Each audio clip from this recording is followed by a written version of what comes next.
The shadow in the corner, Lena, had always been a light sleeper, often waking up at the slightest sound. One night she woke up to the feeling of pressure on her chest. At first she thought it was just a dream, but when she tried to move she couldn't. Her entire body was paralyzed. Suddenly she noticed something in the corner of her room. A tall, shadowy figure stood there staring at her. Its outline was vague, but its glowing eyes burned with a menacing intensity. Lena tried to scream, but no sound came out. The shadow slowly began to approach her bed, the pressure on her chest intensifying with each step. Just as the figure reached her bedside and leaned in close, Lena's body finally jolted awake. The figure disappeared instantly.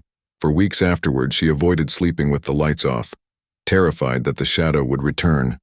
2.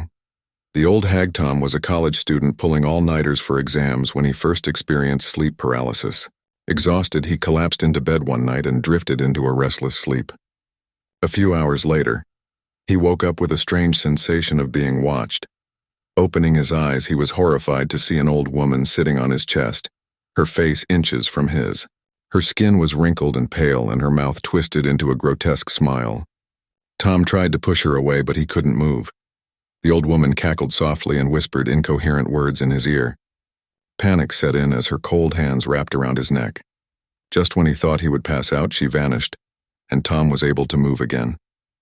He lay there drenched in sweat, too scared to go back to sleep. The man at the foot of the bed. Samantha had always been a deep sleeper, rarely waking up in the middle of the night, but one evening, after a particularly stressful day at work, she experienced something terrifying. She woke up to find herself completely immobile. Her eyes darted around the room, but her body wouldn't respond. That's when she noticed a figure standing at the foot of her bed, a man in a dark coat and hat.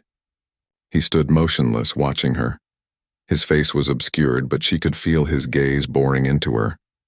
As she lay there, unable to move, the man slowly started creeping closer. Samantha's heart raced, fear overwhelming her. But no matter how hard she tried, she couldn't scream or break free from the paralysis. Just as the man's face began to come into focus, she was able to move again, and the figure disappeared. After that night, Samantha kept her bedroom door closed, hoping to never see the man again. Each of these stories recounts the terrifying experiences many people face during sleep paralysis, when the mind is awake but the body is trapped in a frozen state, vulnerable to nightmarish visions.